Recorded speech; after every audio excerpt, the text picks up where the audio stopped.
치유는 외부에서 오는 처방전이 아니라 내면에서 일어나는 혁명이다.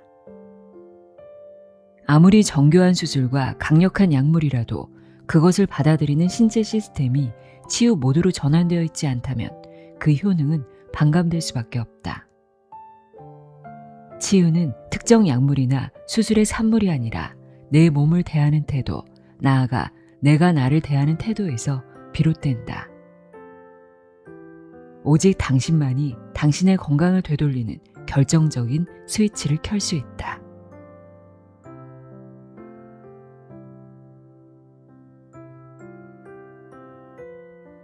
안녕하세요. 나의 소리책 깔피 소리내어 있다입니다. 우리는 종종 시한부 판정을 받은 환자가 어느 날 갑자기 암세포가 사라졌다는 의학적으로 설명하기 힘든 기적의 사례를 접하곤 합니다. 그럴 때면 우리는 기적이라고 그저 운이 좋았다고만 생각하죠. 하지만 오늘 함께할 책 하버드 치유혁명은 치유는 어쩌다 찾아오는 우연이 아니라 우리 몸의 시스템을 치유 모드로 바꾸는 가장 적극적인 선택이라고 이야기합니다. 우리 스스로가 낫기를 선택할 수 있다는 말인데요. 이 책의 저자 제프리 레디거는 하버드 의대 교수로 재직 중이며 미국 최고 정신의학 연구기관인 맥클레인 병원에서 정신의학 책임자를 역임했습니다. 의학을 공부하기 전 신학과 과학 철학을 전공한 독특한 이력 덕분에 몸과 마음을 하나로 연결해보는 통합적인 시선을 갖게 됐다고 합니다. 그는 20여 년이라는 긴 시간 동안 현대의학이 통계 밖의 일이라며 외면했던 질병의 아웃라이어들을 추적했습니다. 아웃라이어는 평균치에서 완전히 벗어나 기적적인 회복력을 보여준 1%의 사람들을 뜻하는데요. 저자는 단순히 이들이 운이 좋은 사람들이 아니라 우리가 공부해야 할 치유의 본보기로 바라본 것입니다. 현대의학조차 포기했던 죽음의 문턱에서 이들은 어떻게 스스로를 완치시켰을까요? 저자는 병원 치료만으로 채울 수 없었던 회복의 절대 조건을 발견했습니다. 바로 우리 안에 잠재된 치유 본능을 깨우는 4가지 기둥입니다. 면역체계와 영양이라는 근본적인 방어막을 세우고 스트레스 반응과 정체성을 치유할 때 우리 몸은 비로소 스스로 낫기 시작한다고 합니다. 마음의 치유가 어떻게 유전자의 발현을 바꾸고 세포 환경을 재설계하는지 저자는 이를 아주 치밀하고 과학적인 언어로 증명해냅니다.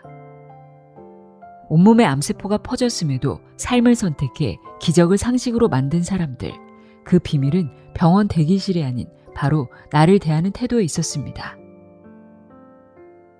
그럼 지금부터 왜 누구는 병에서 기적적으로 회복하는데 누구는 그러지 못하는 것인지, 우리 안에 잠재된 치유 본능을 어떻게 깨울 수 있는지 알아보도록 하겠습니다.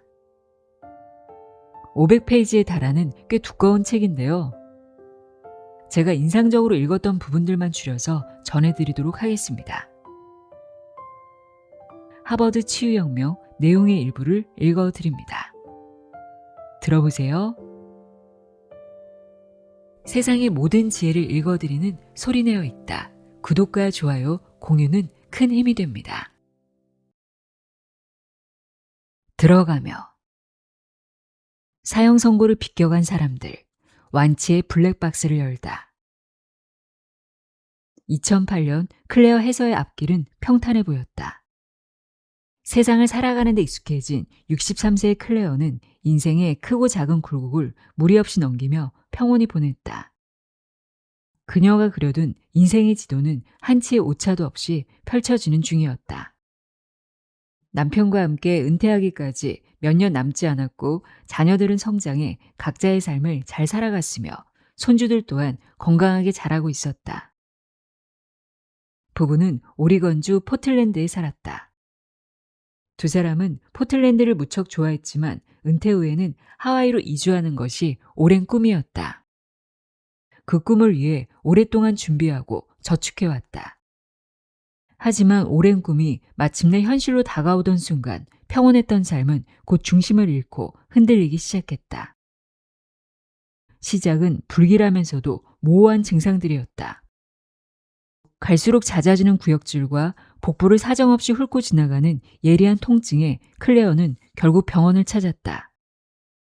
의사는 우려 섞인 목소리로 CT 촬영을 권했다.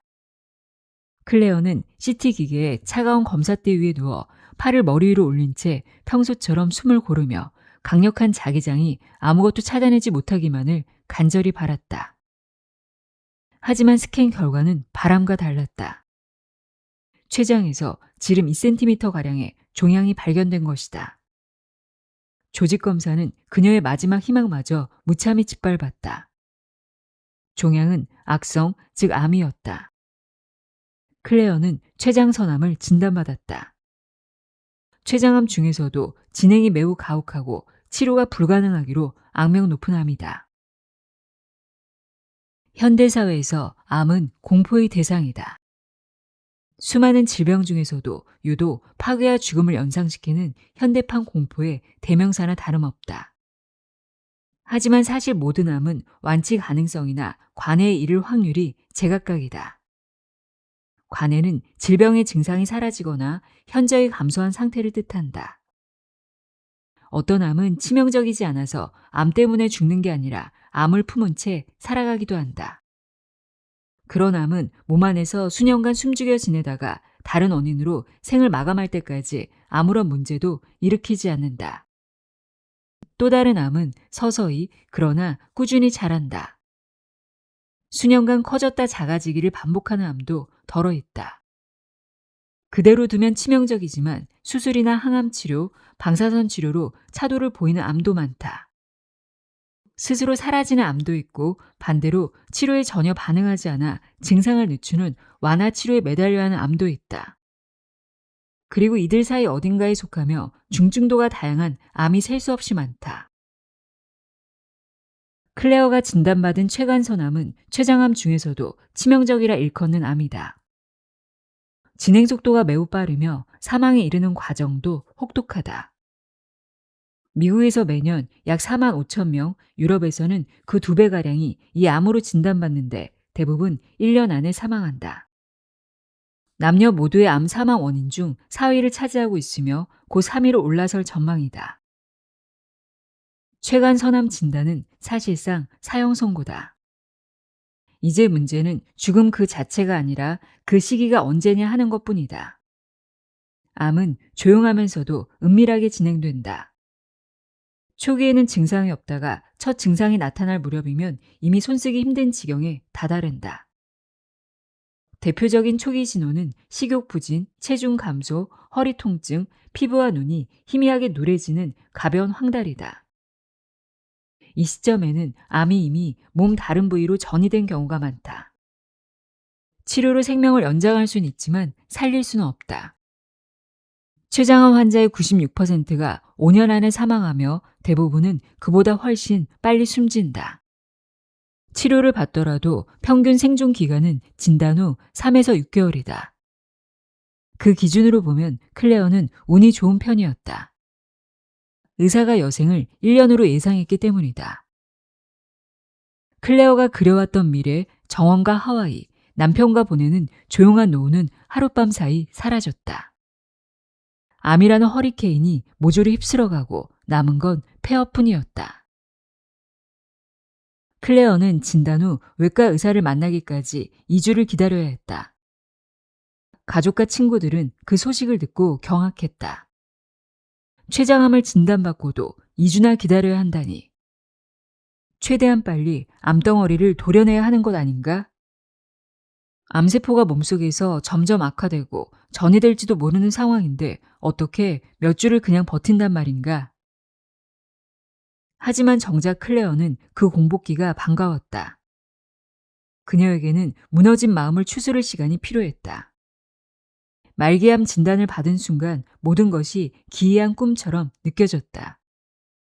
도무지 현실 같지 않았다. 클레어는 인터넷 커뮤니티를 샅샅이 뒤지며 관해나 생존 사례가 있는지 찾아 헤맸다. 그러나 단 한 건도 찾지 못했다.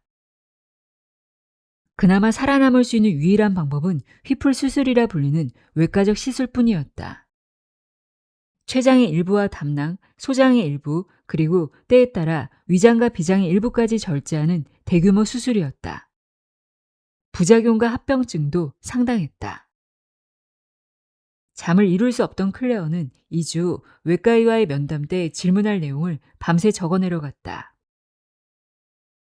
휘플 수술밖에 선택지가 없나요? 수술 받으면 당뇨병이나 위마비가 생기나요? 다시 정상적으로 식사할 수 있을까요? 통증은 얼마나 지속되나요? 회복까지 얼마나 걸리나요? 다른 사람들 얘기처럼 피로감이 끝끝내 없어지지 않나요? 이 수술을 지금까지 몇 번이나 집도했고 결과는 어땠나요? 이 병원에서 이 수술이 이루어지는 빈도와 결과는 어떤가요? 면담 자리에서 외과의는 솔직하게 말했다. 결과는 좋지 않습니다. 클레어는 직설적으로 말해달라고 부탁했고 그는 차근차근 대답하기 시작했다. 췌간선암은 지름 2cm로 절제가 가능한 상태였다. 다시 말해 휘플 수술로 물리적 제거가 가능했다. 치료를 기대할 만한 유일한 기회였다. 그러나 이 수술은 위험 부담이 컸다. 시간도 오래 걸리고 잘 된다는 보장이 없으며 결과도 불확실했다. 집에 돌아온 클레어는 유튜브에서 휘플 수술을 받은 환자들의 경험담을 찾아보았다. 극심한 통증에 몸부림치는 모습과 끔찍한 부작용 이야기가 이어졌다. 클레어는 생존율에 관한 통계를 확인하고 눈물을 흘리며 기도한 다음 스스로에게 냉정하게 질문을 던졌다. 이렇게 아프다는데 견딜 수 있을까? 남은 평생 그 고통을 안고 살아갈 수 있을까? 얼마나 많은 제약을 감수해야 할까? 다시는 산에 오르지 못해도 괜찮을까? 마침내 클레어는 수술을 받지 않기로 결심했다. 잡힐 듯 잡히지 않는 희박한 완치 가능성을 조치며 남은 시간을 병원 대기실에서 허비하고 싶지 않았다. 자연의 섭리에 맡기기로 했어요. 남은 시간만큼은 최대한 즐겁고 활기차게 살기로요. 2013년 진단을 받은 지 5년이 지난 어느 날 클레어는 췌간 선암과는 무관한 질환으로 입원해 복부 CT 촬영을 받게 되었다. 진단 이후 처음으로 받는 영상 검사였다. 클레어는 그동안 자신이 죽을 거라 생각하며 그저 매일의 삶에 집중했고 시간은 어느덧 훌쩍 지났다. 췌장을 확인하려던 건 아니었지만 영상에 췌장이 함께 잡혔다. 그런데 아무것도 없었다. 한때 종양이 있던 자리였건만 이제는 종양이 보이지 않았다. 당황한 의료진은 자체 회의를 열고 분명 어딘가 실수가 있었을 거라 확신하며 과거의 조직검사 슬라이드까지 다시 요청했다. 하지만 진단은 정확했다. 도저히 있을 수 없는 일이지만 치료도 수술도 하지 않은 클레어의 췌간선암은 흔적도 없이 사라져버렸다. 어떻게 이럴 수 있을까? 아무도 답을 알지 못했다. 클레어 본인조차 몰랐다.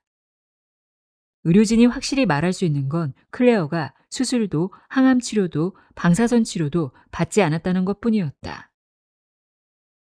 내가 클레어와 처음 이야기를 나누었을 때 그녀는 진단 이후 삶의 중대한 변화를 실천했노라고 말했다. 그러나 의료진 중 그 이야기에 귀 기울인 사람은 아무도 없었다. 그들은 그런 경험은 의학적으로 아무 가치가 없습니다. 라고 잘라 말했다. 그저 100만 분의 1의 확률로 벌어진 기막힌 우연일 뿐 클레어가 특별히 어떤 행동을 해서 좋아진 게 아니라는 식이었다. 많은 이들이 클레어와 같은 사례를 기적이라 부를 것이다. 의학계에서는 이를 자연관해라 일컫는다. 어떤 용어를 쓰든 이런 회복 사례는 현대의학이 아직 열지 못한 정체불명의 블랙박스로 남아있다. 자연이라는 말은 원인 없이 일어남을 의미한다. 하지만 실제로는 그 원인을 제대로 찾아보려 하지 않았을 뿐이다. 의학사를 통틀어 극적인 불치병 회복 사례를 본격적으로 연구한 경우는 거의 없다. 상식적으로 생각하면 놀라운 치유 사례야말로 가장 먼저 연구해야 할 대상 아닌가? 어쩌면 이들은 우리가 반드시 알아야 할 치유의 길을 우연히 발견한 것일지도 모른다. 하지만 자연 관해에 대한 연구는 인류가 거의 손대지 않은 미지의 영역으로 남았다. 우리는 클레어 같은 사람을 유행이나 아웃라이어, 예외적 존재로 분류하고 설명 불가능하다는 말을 당연하게 받아들인다. 그러나 나는 놀라운 회복 사례를 우연이나 통계 바깥의 일로 치부하지 않는다. 다른 분야의 비범한 성취가 단순한 예외로 설명되지 않는 것처럼 의학 역시 마찬가지일 거라 믿는다. 현대의학은 증상에 집중한 나머지 병의 근본 원인을 놓쳐버렸다. 증상을 감추는 데 급급한 약을 처방하면서 면역력과 생명력을 기르는 근본적인 치유의 길은 외면한다. 또한 질병을 반드시 마음 아니면 몸의 문제로 나누려 한다. 그러나 대부분의 질병은 그 둘의 접점에서 시작되고 자라며 이를 이해해야 건강을 회복할 수 있다. 의학계는 심지어 놀라운 회복 사례를 보아도 못 본 척하기에 이르렀다. 하나의 원인, 하나의 치료법이라는 기존의 패러다임에 들어맞지 않기 때문이다. 하지만 내 경험상 의료직에 종사하는 사람이라면 이런 경이로운 사례를 한 번쯤 목격했을 확률이 높다. 문제는 이걸 제대로 받아들이지 못한다는 점이다. 익숙한 틀에 맞지 않는다는 이유로 그저 별스러운 예외로 취급하고 잊어버리기 일쑤다. 늦은 밤 병동에서 커피 한 잔을 들고 사색할 때 혹은 홀로 조용히 생각에 잠긴 순간에나 어렴풋이 떠올릴 뿐이다. 그만큼 예외적인 사례는 설명할 수도 설명하기도 두렵다. 학계에서 조롱받을까봐 논문으로 발표하지도 못한다. 그래서 같은 병으로 고통받는 환자를 보아도 이런 기적적인 이야기를 전하지 않는다. 헛된 희망을 주고 싶지 않다는 이유에서다. 2003년부터 나는 불치병에서 살아남은 사람들을 인터뷰하고 그들의 의무 기록을 검토해왔다. 그 과정에서 공통된 원칙과 반복되는 행동 양식이 있음을 관찰하게 되었다. 이제는 질병이 예기치 않게 사라졌다는 이야기를 들어도 놀라지 않는다. 나는 브라질로 건너가 수천 명이 치유의 가능성을 믿고 모여드는 치유센터를 방문했다. 그곳의 환자들은 기존의 의학 패러다임으로는 설명하기 어려울 만큼 잦은 빈도로 회복되었다. 미국 중부의 한 신앙 치유사 곁에서 지켜보기도 했고 내가 직접 진료한 환자들이 뜻밖의 회복을 경험하는 모습도 보았다. 나 역시 수많은 의심과 씨름했다. 그리고 지금도 의심의 눈초리를 완전히 거두진 않았다. 이 책은 환자들에게 약을 끊거나 의학적 치료를 거부하라고 부추기지 않는다. 현대의학의 혁신적인 약물과 기술은 필수적이고 많은 경우 생명을 구한다. 이 책에 담긴 이야기에서도 드러나겠지만 자연관해는 최고의 전문성을 가진 헌신적인 의사들의 노력에 힘입어 일어나는 경우가 많다. 경이로운 회복 사례가 알려주는 건 정해진 표준 치료법이 모든 이에게 충분하지 않을 수 있다는 점, 그리고 그것이 치유의 모든 해답을 담고 있지 않다는 사실이다. 내가 여러 해에 걸쳐 조사하며 배우고 실제 환자 진료에 적용해온 교훈이 바로 이것이다.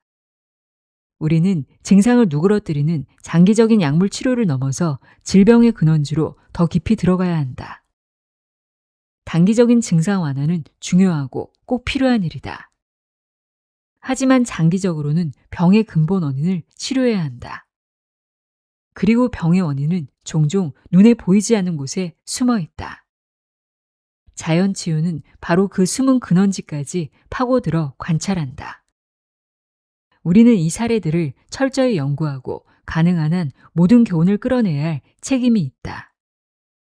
그리고 그 지식을 만성질환과 난치병 치료에 적용해야 한다. 현대의학의 기술과 놀라운 회복 사례의 지혜를 모두 활용할 때다. 몸과 마음의 연결이 근본적인 치유와 맞닿아 있다는 점은 놀랍지 않다. 현대의학조차 스트레스 수준이나 사고방식이 신체 건강에 영향을 준다는 사실을 인정했으니 말이다. 진정 놀라운 것은 그 넓이와 깊이다. 몸과 마음의 잠재력은 의학이 가늠한 수준을 훌쩍 뛰어넘는다. 우리는 흔히 설명할 수 없는 일을 기적이라는 말로 퉁쳐버린다. 하지만 기적에도 분명 원인이 있다. 아직 그 메커니즘을 밝히지 못했을 뿐이다. 기적을 해부하면 그 가치가 훼손될까 두려워하는 경향이 있지만 내 생각은 다르다. 정교한 시계에 부품을 들여다보는 것처럼 이런 놀라운 일의 내막을 들여다보고 작동 원리를 밝혀내는 것은 그 자체로 경이로운 일이다. 오래전 나는 반드시 말해야 할 무언가가 생기기 전까지는 글을 쓰지 않겠다고 결심했다. 19세기 철학자 쇠렌 키르케고르는 삶의 소음과 혼란 속에서 한 개인으로 살아간다는 것이 무엇을 의미하는지 통찰력 있게 써내려갔다. 그는 다른 작가들처럼 광장에 나가서 목소리를 얹거나 고래고래 진리를 외치며 설치는 사람이 아니었다. 오히려 독자가 스스로 진실을 발견할 수 있도록 계속해서 글을 덜어냈다. 이 책도 그러한 역할을 하길 바란다.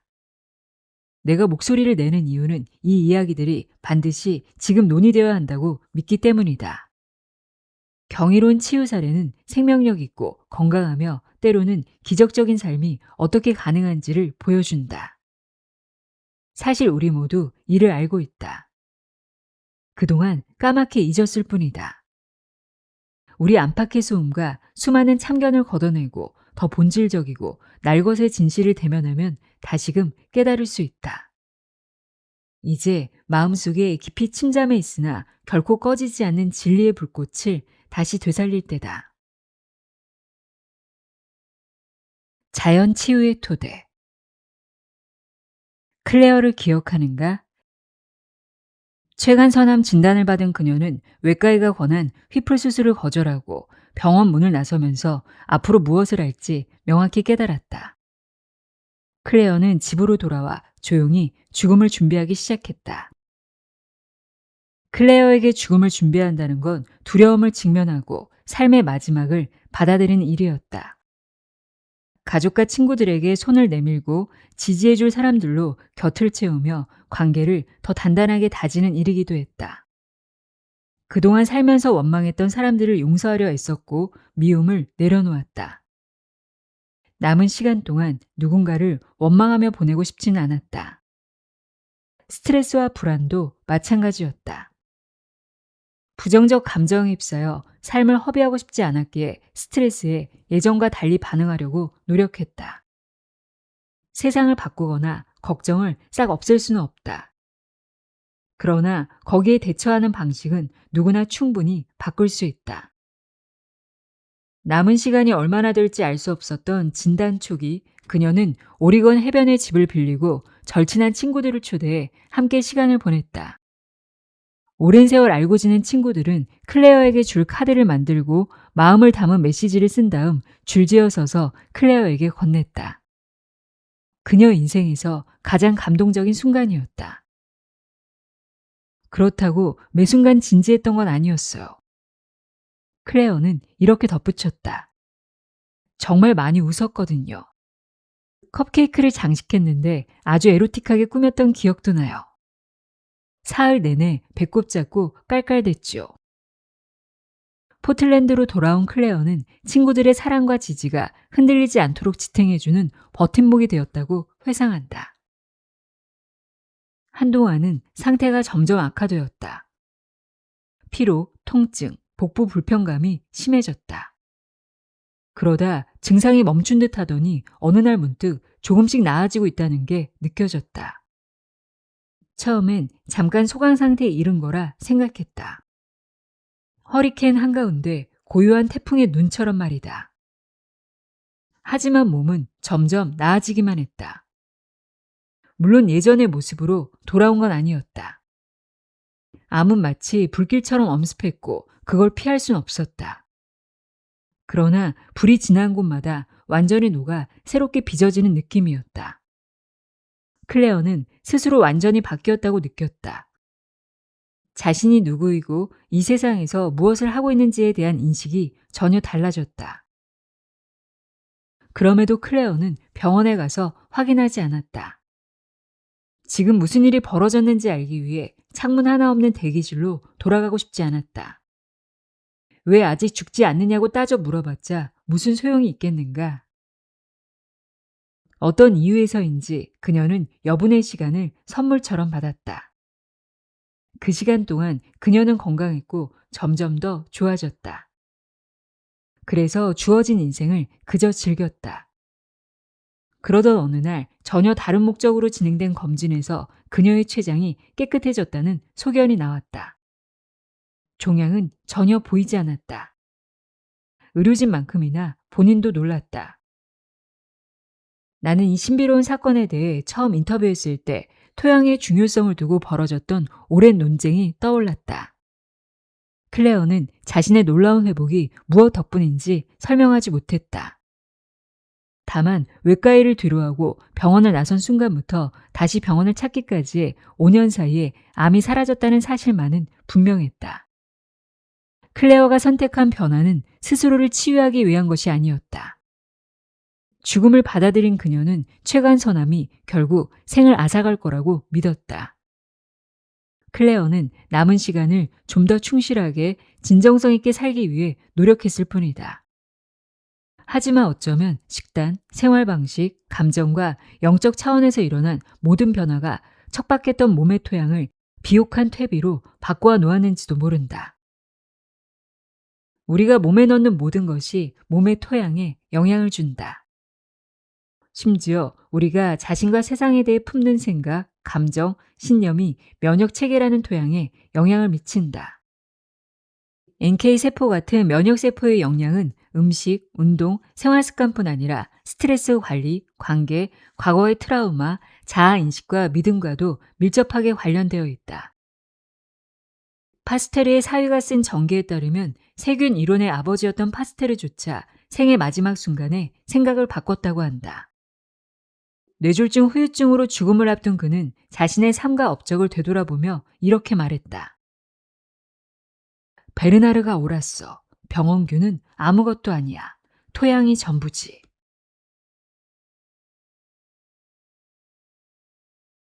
호르몬은 어떻게 노화의 속도를 결정하는가? 스트레스 호르몬인 코르티솔은 소량일 때는 몸에 이롭지만 지나치게 많거나 지속적으로 분비되면 치명적인 독으로 변한다. 코르티솔이 끊임없이 분비되면 텔로머레이스를 급격히 소모시키고 세포가 분열하며 복제될 때 텔로미어가 훨씬 더 빠르게 닳는다. 같은 나이라도 체내에 존재하는 텔로머레이스와 코르티솔의 양에 따라 생물학적 나이가 크게 달라진다.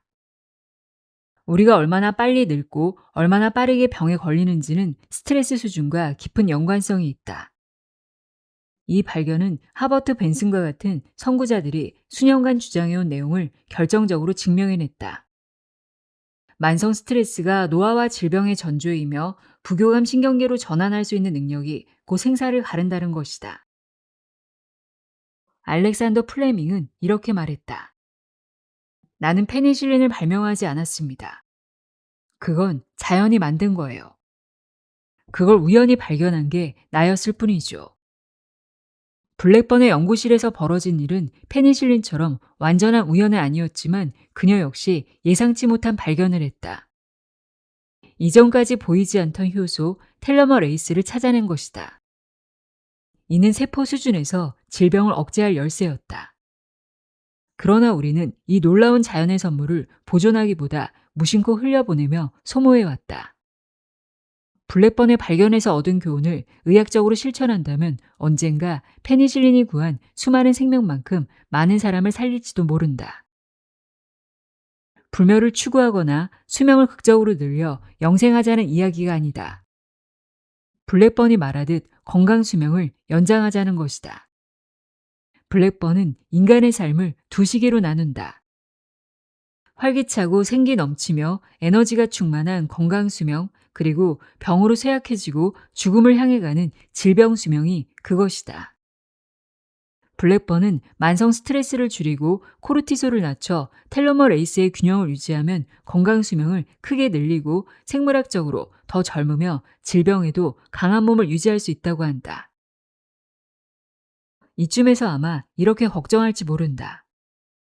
이미 건강 수명을 되돌릴 수 없을 정도로 망쳐버린 건 아닐까? 수년간 투쟁 도피 상태로 살아오면서 텔로미어는 닳고 염색체는 손상된 거 아니야? 희소식이 있다. 일상과 생활 습관의 비교적 간단한 변화만으로도 손상을 늦추고 회복의 길로 들어설 수 있다는 것이다. 블랙번은 이 연구로 노벨상을 함께 받은 심리학자 엘리사 에펠과 함께 짧지만 꾸준한 마음 챙김과 명상이 만성적인 교감신경 활성화 상태를 끊고 세포 노화를 거의 즉시 늦춘다는 사실을 확인했다.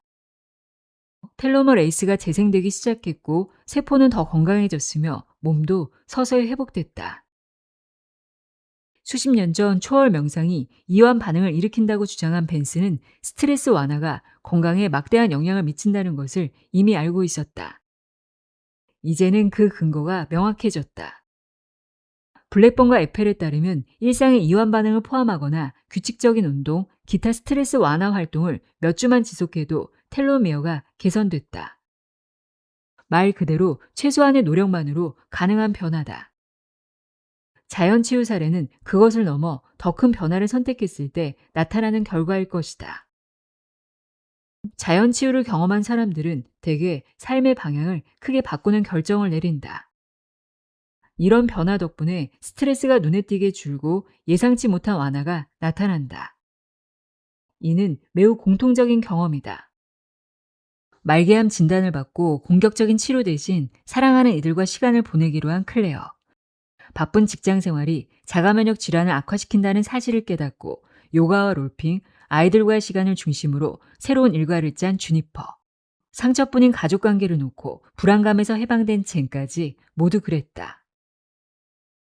인생을 바꾼 결정이 자연치유 시점과 맞물린 것은 결코 우연이 아니다. 물론 가장 단순한 해법은 스트레스 요인을 없애는 것이다. 하지만 현실적으로 불가능하다.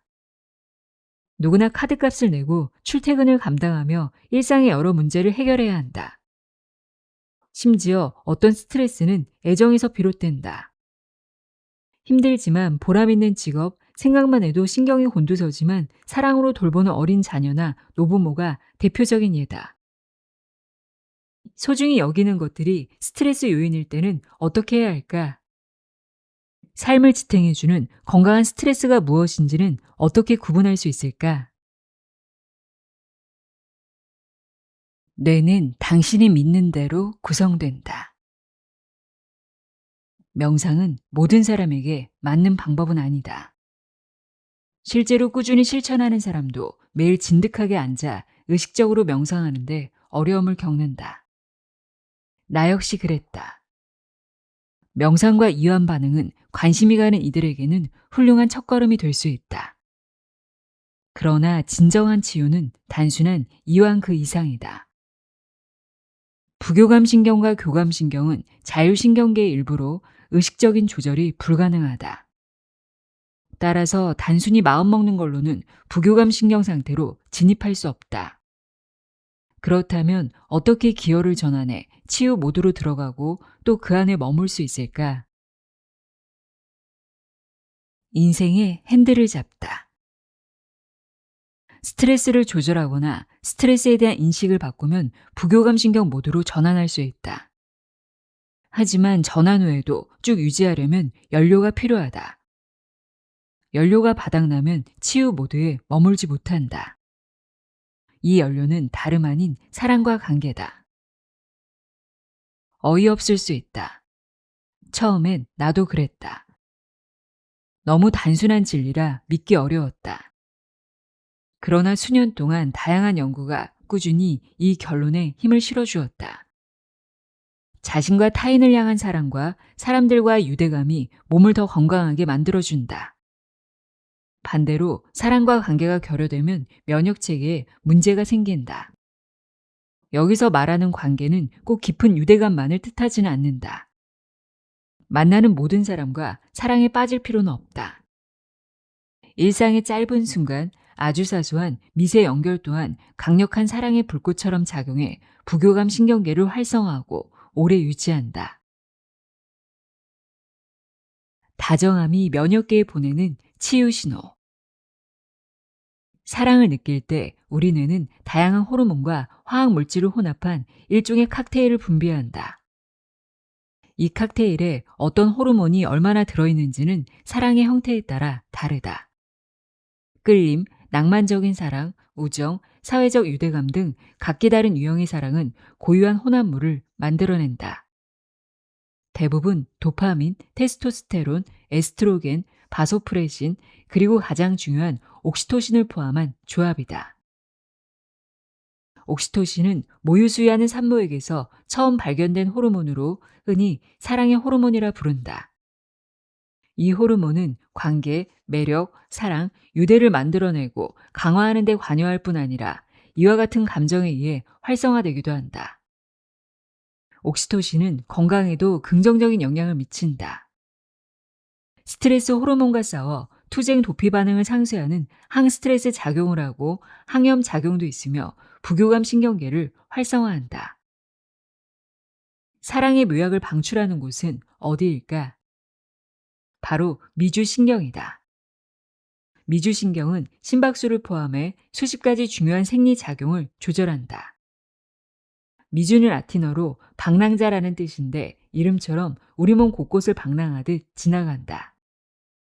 두개골 아랫부분, 척추뼈 뒤쪽, 목 깊숙한 곳에 있는 뇌관에서 나온 미주신경은 경동맥을 따라 내려간다. 목에서 맥박이 뛰는 지점을 손으로 짚을 수 있는가? 미주신경은 바로 그 아래를 지나 심장을 거쳐 몸 아래로 뻗어나간다.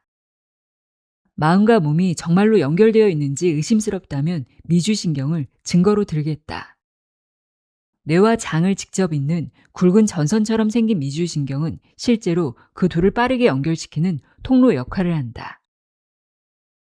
미주신경은 위쪽 뇌와 아래쪽 몸 사이에서 정보를 주고받는데 이런 기능은 마치 나무 속 물과 양분이 오가는 통로와 비슷하다. 우리 몸이 한 그루의 나무라면 미주신경은 나무 속 깊은 곳에서 물과 양분을 실어 나르는 물관과 채관이다. 물관은 뿌리에서 흡수한 물을 잎으로 끌어올리고 채관은 잎에서 만들어진 영양분을 뿌리로 내려보낸다. 미주신경도 비슷한 방식으로 작동한다. 하루에도 수백만 번씩 뇌와 몸 사이로 오가며 메시지를 주고받는다. 미주신경에서 전달되는 정보의 약 80%는 몸에서 뇌로 올라가고 나머지 20%는 뇌에서 몸으로 내려간다. 다시 말해 우리 몸은 끊임없이 감각 정보를 수집해 뇌에 전달하고 뇌는 그 정보를 바탕으로 내린 결정을 온몸에 전달한다. 심장 박동, 호흡, 소화, 면역 반응, 호르몬 분비 같은 중요한 기능이 정보 교환을 통해 실시간으로 조절된다.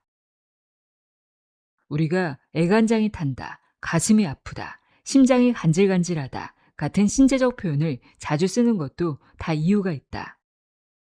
감정은 뇌에서만 느끼는 게 아니다. 실제로 심장이나 장 같은 몸의 다른 부위에서도 감정을 느낀다. 여기에 감정을 감지하는 신경 수용체가 밀집해 있기 때문이다. 최근 연구에 따르면 인간에게는 세 개의 뇌, 즉 두뇌, 심장, 장이 있다고 한다. 이 세 부위가 균형을 이루어야 건강하게 살 수 있다.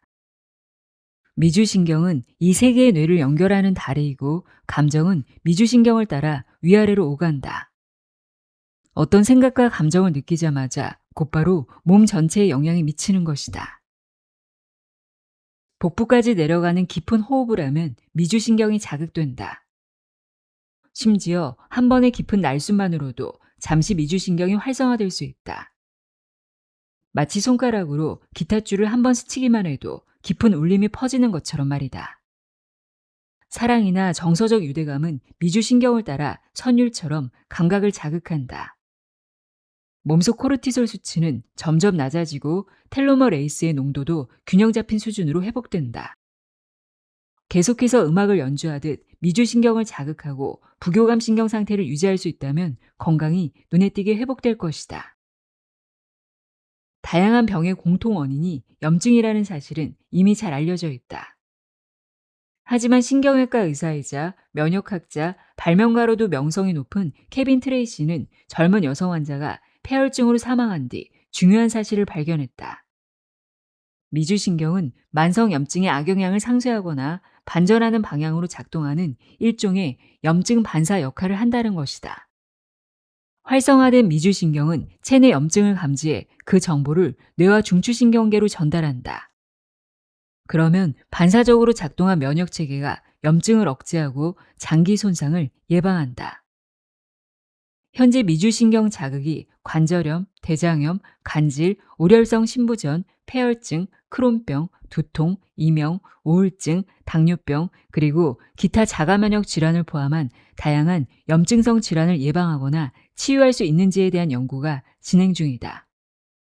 그러면 어떻게 해야 미주신경을 활성화할 수 있을까? 미주신경은 기본적으로 신경이지만 어떤 면에서는 근육에 더 가깝다. 자주 자극하고 사용하면 그만큼 더 강해지고 유연해지기 때문이다.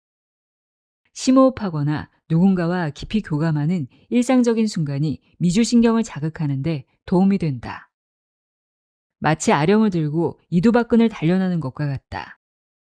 반복할수록 근육이 강화되고 그만큼 건강에도 좋은 영향을 미친다. 운동이 근육의 탄력을 길러주듯 미주신경도 자극을 통해 탄성을 얻는다. 탄성이 좋을수록 스트레스에서 빠르게 회복하며 치유 모드에 더 빨리 진입할 수 있다. 그리고 미주신경의 탄성을 높이는 열쇠는 바로 사랑과 정 같은 긍정적인 감정이다. 놀랍게도 사랑, 연민, 교감을 자주 느끼는 능력과 미주신경의 탄성은 서로 맞물려 함께 성장한다. 즉, 미주신경의 탄성이 높을수록 타인과 더 잘 교감하고 더 많이 교감할수록 미주신경 역시 튼튼해진다.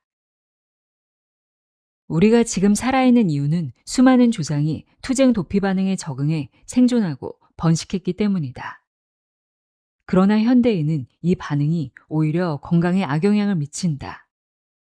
그러니 이 반응을 의식적으로 꺼야 한다는 게 앞선 설명이었다. 사실 여기에는 더 깊고 복잡한 진실이 도사리고 있다. 투쟁 도피 반응만큼 오래된 또 하나의 프로그램이 존재하기 때문이다.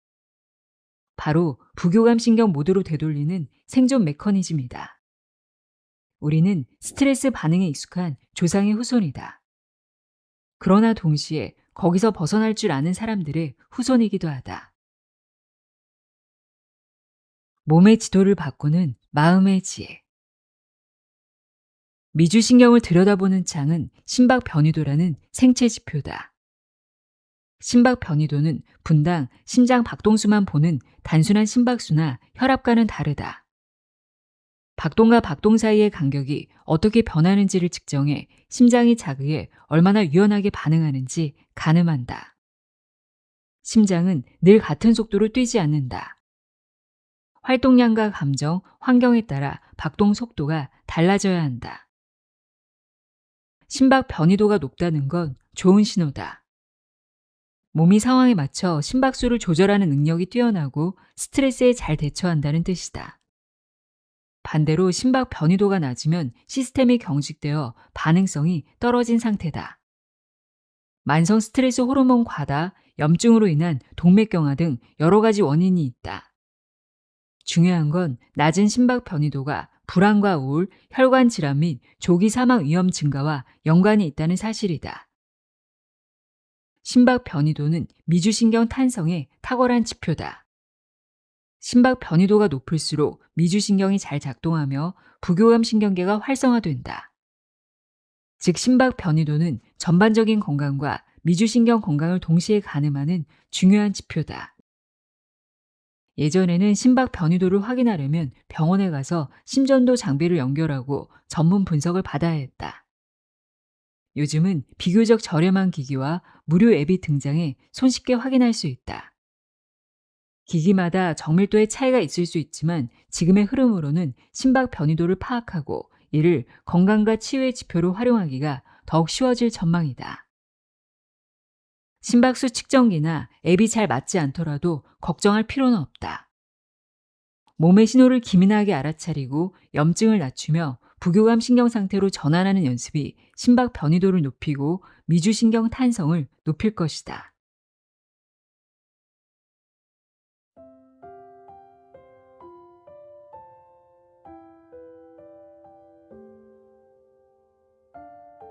하버드 치유혁명 읽어드렸습니다. 기적은 기다리는 것이 아니라 선택할 수 있다는 것, 당신의 몸은 이미 낫는 법을 알고 있다는 메시지를 담고 있는 책이었습니다.